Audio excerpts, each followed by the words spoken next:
欢迎收看神秘文怪事，大家好，我是团长。没有订阅的朋友，请按下订阅按钮，谢谢大家。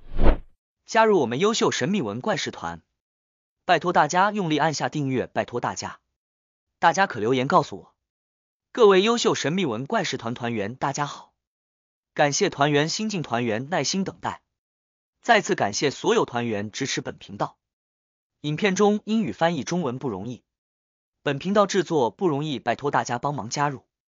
今天故事开始前，先提醒大家，影片最下方神秘文怪事订阅键定下去，用力按去下，请订阅，请帮忙一下，请拜托帮忙一下，谢谢大家。介绍更多好朋友加入神秘文怪事。我上一集影片讲到7分钟揭秘 UFO 绑架孩童，美国未解悬案震撼真相。没有看过新朋友，我建议先看上一集，我把上一集影片放在说明栏。今天让我带你们进入今天的故事吧。俄罗斯密档中被爆出1969年9月份挖出一座8亿年石棺，里头还躺着一名不腐败的俄国女子。现代人被深埋在8亿年前的棺木中，根本无法用科学解释。在墓中还找到了黑盒子，神秘的用途连各国特务都非常的好奇。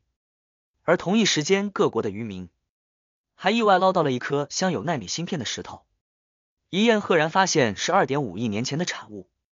在 2.5 亿年前怎么会有晶片跟奈米科技呢？莫非各国真的有穿越时空的技术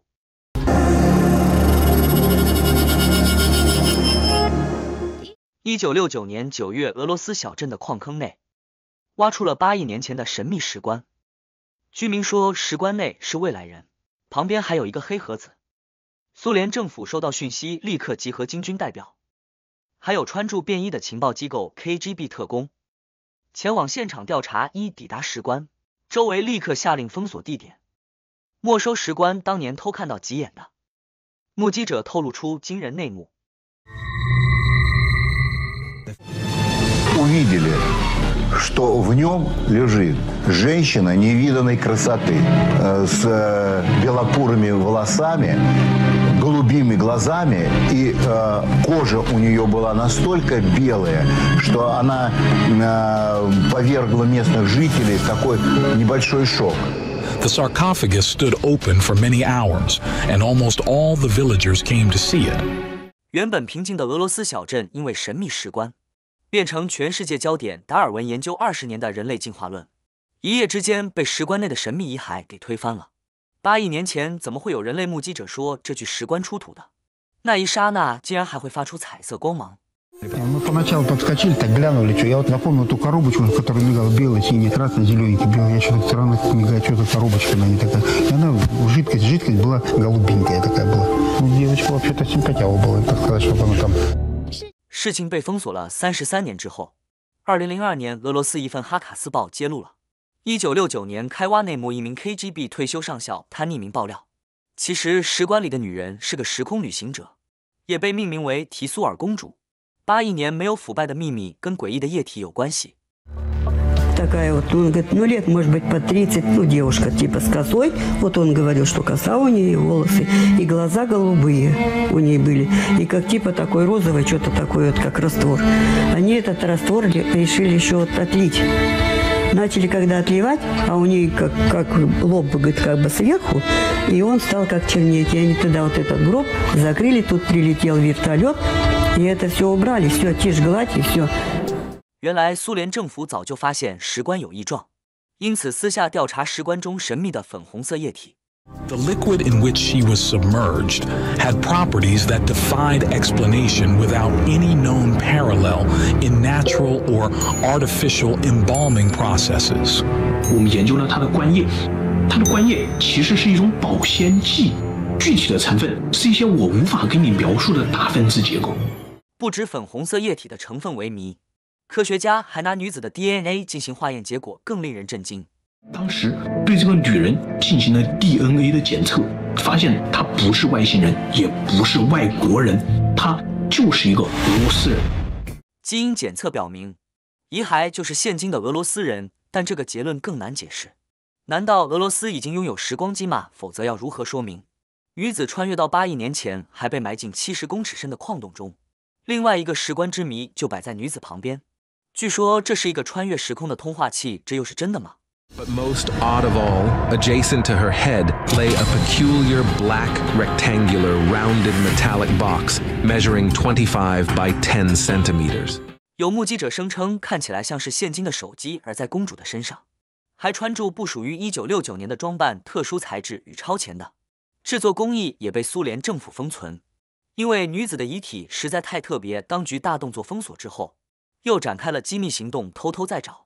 第二具石棺怀疑时空旅行者不止一人。Из архивных источников КГБ СССР мы знаем, что в 1973 году этот район был жестко оцеплен в 3 слоя заграждения. From the summer through late autumn of 1973, the authorities carried out further excavations with utmost secrecy along the shores and islands of Lake Berchikul. 苏联如此大动作开挖，就是因为石棺周围有一大片区域出现磁场异常。Место действительно нехорошее, да. Компасы опять у нас идут в разнобой. Ничего, в разные стороны показывает. Телефон в одну сторону, а сам компас в другую. Квадрокоптер опять сам по себе жить начинает. Опять меня куда-то заманивает.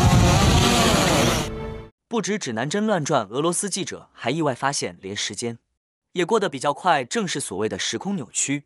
Одни часовые аппараты, часы остаются за зоной так называемой. То есть мы предварительно оставили одни часы в Тисуле. То есть это за несколько километров от Жарчика до въезда в Золу. Остальные часы, то есть мы сверили с собой. То есть по минутам выверили, поехали. Сразу предвкушу, что по возвращении у нас все-таки получилось отклонение примерно в 1 минуту. То есть такой момент обнаружился, что... 81年女子的时空之谜尚未解开。2014年，俄罗斯渔民在捕鱼时无意间又找到了一颗镶有2.5亿年前的晶片石头。According to tests, the artifact is believed to be between 225 and 250 million years old. The object that researchers have found is believed to be some sort of ancient microchip, and according to researchers, after countless tests, researchers have come to the conclusion that this antique piece was used as some sort of microchip in ancient times. 晶片不只跟石头紧密融合上头，也检验出奈米技术，这根本不可能是2.5亿年前的产物。1999年，俄罗斯也曾经出现过震惊世界的发现，这一块3亿年前的古老石头中镶嵌住一颗螺丝，螺丝可以追溯到3亿年前，根本远超人类文明诞生的时间。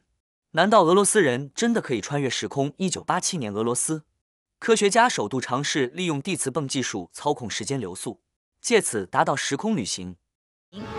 本来他们所进行所有的这个平行宇宙的试验的记录呢，都保存在研究所的档案当中。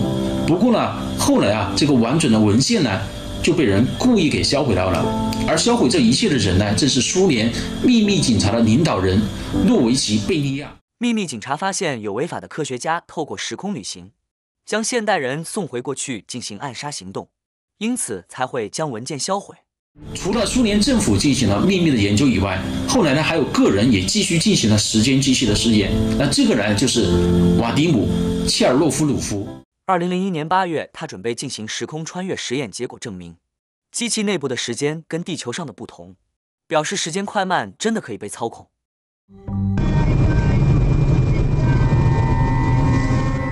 2014年，俄罗斯西伯利亚上空突然出现不明闪光。难道科学家的时间机器成功了吗？巨大闪光却没有任何声响，像是一股巨大能量在空中爆发，庞佛打开了一道时空之门。2023年11月，西伯利亚天空又出现了一股巨大的螺旋漩涡，一瞬间从天而降。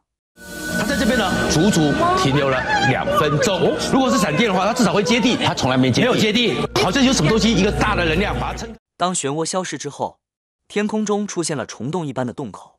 还有一个飞行器从虫洞里窜了出来。突然之间呢，好像呢螺旋光是变成侧的了，一直有东西往前挤，往前挤，往前挤，跑出什么东西？跑出什么东西？好像这里有个阴影虫洞，前面呢有个圆形的东西就冲了出来了。这个呢就让人家会想到的是霍金的虫洞。当我们还在探究平行宇宙的阶段时，8亿年前的生命早已突破时空界限，进行着人类意想不到的秘密之旅。咒面上这9位登山客被找到时，眼睛鼻子不见了，还被俄国列为机密档案，从此不得公开研究。卡瓦格博被认定是难度最高的山之一。登山队自研做足准备，所有队员都是身经百战的好手。1959年2月1号，他们抵达了登山口，正式进发。没想到山中的暴风雪增加攀登难度，他们很快就迷失了方向。一直到2月20号，登山队音讯全无，只好出动搜救队，加上苏联军队和警察也加入，寻找他们的踪迹。最后在6天后，人是找到了，聊不过全都成了冰冷的遗体。而且不止这样。It's obvious to the first at the scene that something has gone horribly wrong. 眼前看到的是早已破烂的帐篷上面布满刀痕，是被人攻击了吗？事情好像没有这么简单。They were all found facing the direction of the tent as if they were struggling to return at the moment of death. 队长迪亚特洛夫和另外2名队员的遗体被发现，身上只穿着单薄的衣物，像是在挣扎，想要逃离什么。The first two were found severely underdressed. No jackets, no pants, no gloves, hats, boots, or anything else one might expect given the frigid climate. Only light shirts, underpants, and socks. 经过1个月的搜索，剩下的队员依旧下落不明，是到了雪融后才找到了4具被深埋的遗体。Two had also been found with gaping eye sockets, and one of the women had a missing tongue. 虽然挖掘到了遗体，但事情变得更加扑朔迷离。这4个人的共同点就是死状凄惨，验尸报告发现其中1人被钝器重击头部致死，2个人胸部被外力冲击死亡。但能造成这种伤害的是只有被卡车重击才有的力道，加上2个人的双眼和舌头都消失了，所有人都想知道自己到底遇到了什么。后来透过仪器检测，发现这些人身上有大量的辐射，反映皮肤也呈现橘色。最终苏联政府认定这些人是死于强大的未知力量，立刻终止调查，并且封存档案，真相到底是什么？苏联政府又在隐瞒什么秘密？ The lead investigator writes in the final report, the cause of death was an unknown compelling force which the hikers were unable to overcome. Not exactly the most satisfying answer and barely a conclusion at all. 苏联政府的调查报告直到90年代才公诸于世。但是其中有些资料却不翼而飞，让人更加怀疑。虽然难以置信，但在科学家眼中却是真能实现。或许人类就能解开许多难解的谜团，也留给团员无限想象，埋藏住无数科学难以解释的神秘事件。在这里，人类显得渺小又无力，背后的谜团让人想不清也猜不透。是否有未知力量的助力，还有待解答。是真是假，只能说信者恒信了。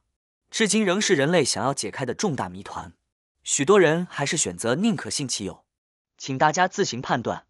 希望您会喜欢今天主题，也欢迎在下方留言分享你对这些的看法。大家帮我按赞、订阅、开小铃铛，谢谢。感谢收看，下次再见。